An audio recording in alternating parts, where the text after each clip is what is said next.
Chapter 2. The Eyes on the Wall. Mr. Dyson drew in a long breath of the air of the hills and felt all the enchantment of the scene about him. It was very early morning, and he stood on the terrace in the front of the house.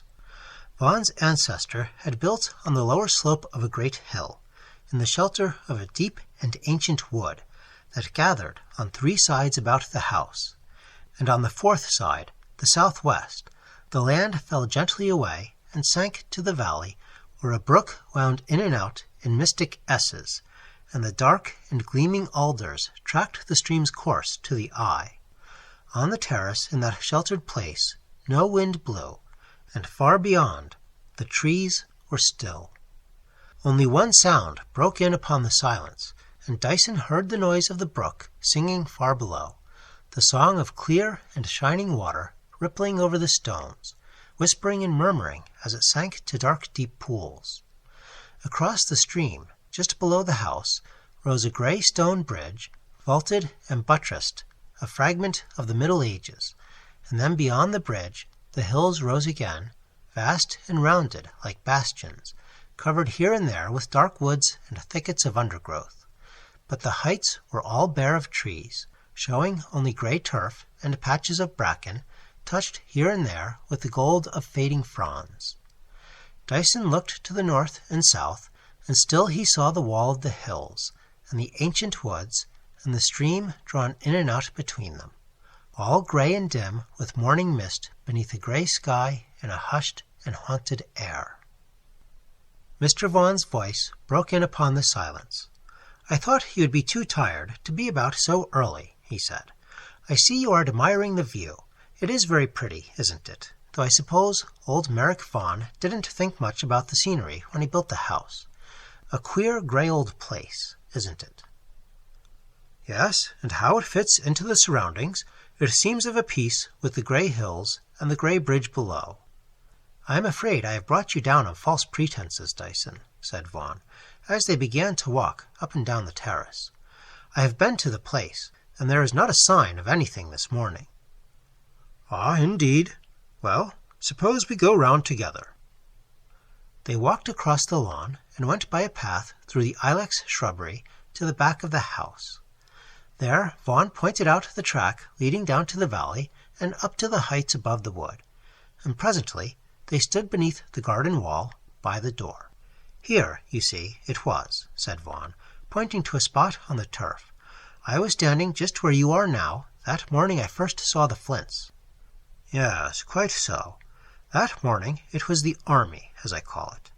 Then the bowl, then the pyramid, and yesterday the half-moon. What a queer old stone that is," he went on, pointing to a block of limestone rising out of the turf just beneath the wall. "It looks like a sort of dwarf pillar, but I suppose it is natural." "Oh yes, I think so. I imagine it was brought here, though, as we stand on the red sandstone. No doubt it was used as a foundation stone for some older building." "Very likely." Dyson was peering about him attentively, looking from the ground to the wall, and from the wall to the deep wood that hung almost over the garden and made the place dark, even in the morning. "Look here," said Dyson at length. "It is certainly a case of children this time. Look at that." He was bending down and staring at a dull red surface of the mellowed bricks on the wall. Vaughan came up and looked hard where Dyson's finger was pointing, and could scarcely distinguish a faint mark in deeper red. "What is it?" he said. "I can make nothing of it." "Look a little more closely. Don't you see, it is an attempt to draw the human eye." "Ah, now I see what you mean. My sight is not very sharp. Yes, so it is. It is meant for an eye, no doubt, as you say. I thought the children learnt drawing at school." "Well, it is an odd eye enough. Do you notice the peculiar almond shape, almost like the eye of a Chinaman?" Dyson looked meditatively at the work of the undeveloped artist, and scanned the wall again, going down on his knees in the minuteness of his inquisition. "I should like very much," he said at length, "to know how a child in this out-of-the-way place could have any idea of the shape of the Mongolian eye. You see, the average child has a very distinct impression of the subject. He draws a circle, or something like a circle, and puts a dot in the center. I don't think any child imagines that the eye is really made like that. It's just a convention of infantile art. But this almond-shaped thing puzzles me extremely. Perhaps it may be derived from a gilt Chinaman on a tea canister in the grocer's shop. Still, that's hardly likely. But why are you so sure it was done by a child? Why, look at the height. These old-fashioned bricks are a little more than 2 inches thick. There are 20 courses from the ground to the sketch, if we call it so. That gives a height of 3.5 feet.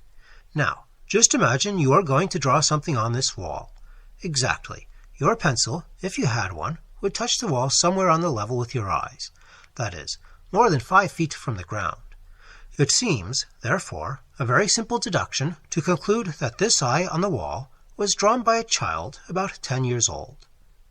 Yes, I had not thought of that. Of course one of the children must have done it. I suppose so. And yet, as I said, there is something singularly unchildlike about those 2 lines, and the eyeball itself, you see, is almost an oval. To my mind, the thing has an odd ancient air, and a touch that is not altogether pleasant. I cannot help fancying that if we could see a whole face from the same hand, it would not be altogether agreeable. However, that is nonsense, after all, and we are not getting farther in our investigations. It is odd that the Flint series has come to such an abrupt end. The 2 men walked away towards the house, and as they went in at the porch, there was a break in the gray sky and a gleam of sunshine on the gray hill before them. All that day, Dyson prowled meditatively about the fields and woods surrounding the house.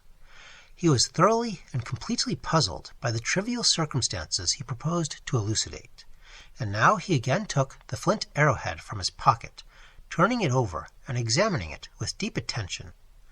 There was something about the thing that was altogether different from the specimens he had seen at the museums and private collections. The shape was of a distinct type, and around the edge there was a line of little punctured dots, apparently a suggestion of ornament. Who, thought Dyson, could possess such things in so remote a place, and who, possessing the flints, could have put them to the fantastic use of designing meaningless figures under Vaughan's garden wall? The rank absurdity of the whole affair offended him unutterably, and as one theory after another rose in his mind only to be rejected, he felt strongly tempted to take the next train back to town. He had seen the silver plate which Vaughan treasured, and had inspected the punch bowl, the gem of the collection, with close attention, and what he saw and his interview with the butler convinced him that a plot to rob the strong-box was out of the limits of enquiry. The chest in which the bowl was kept, a heavy piece of mahogany, evidently dating from the beginning of the century, was certainly strongly suggestive of a pyramid, and Dyson was at first inclined to the inept maneuvers of the detective, but a little sober thought convinced him of the impossibility of the burglary hypothesis, and he cast wildly about for something more satisfying. He asked Vaughan if there were any gypsies in the neighborhood. He heard that the Romney had not been seen for years.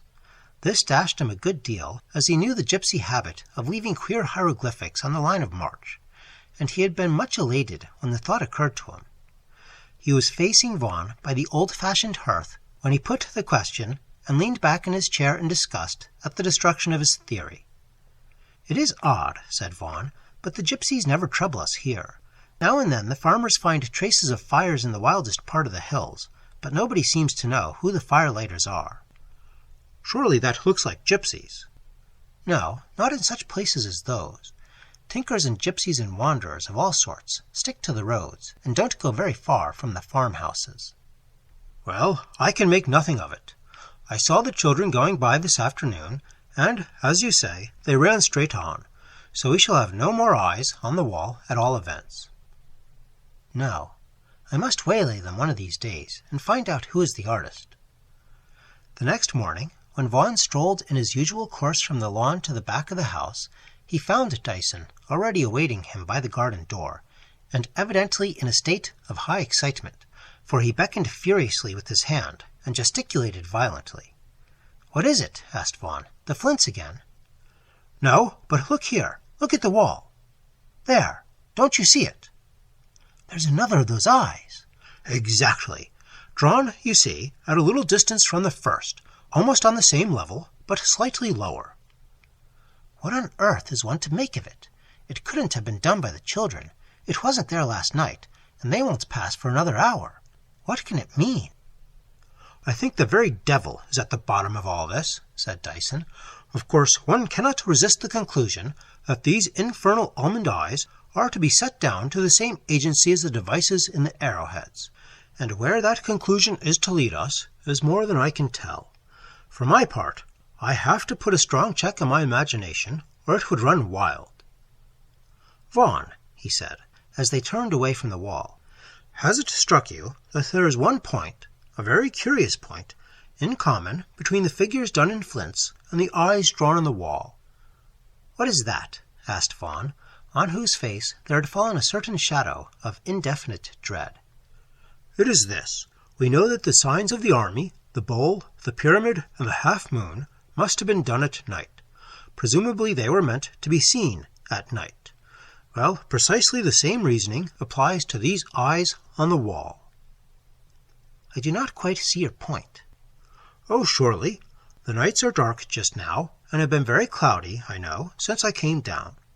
Moreover, those overhanging trees would throw that wall into deep shadow even on a clear night. Well, what struck me was this. What very peculiarly sharp eyesight they, whoever they are, must have to be able to arrange arrowheads in intricate order in the blackest shadow of the wood, and then draw the eyes on the wall without a trace of bungling or a false line. I have read of persons confined in dungeons for many years who have been able to see quite well in the dark, said Vaughan. Yes, said Dyson, there was the Abbé in Monte Cristo, but it is a singular point.